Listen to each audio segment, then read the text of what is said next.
So good morning guys. May huli na naman tayo.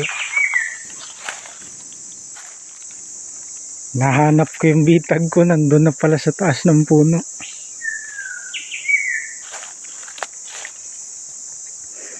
Bali, ito rin yung nakahuli ng labuyo na kinain ng bayawak guys. Yan yung labuyo.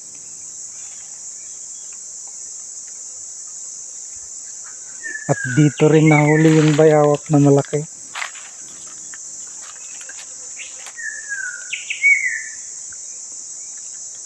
Yan yung musang guys. Alamid or sibit cat.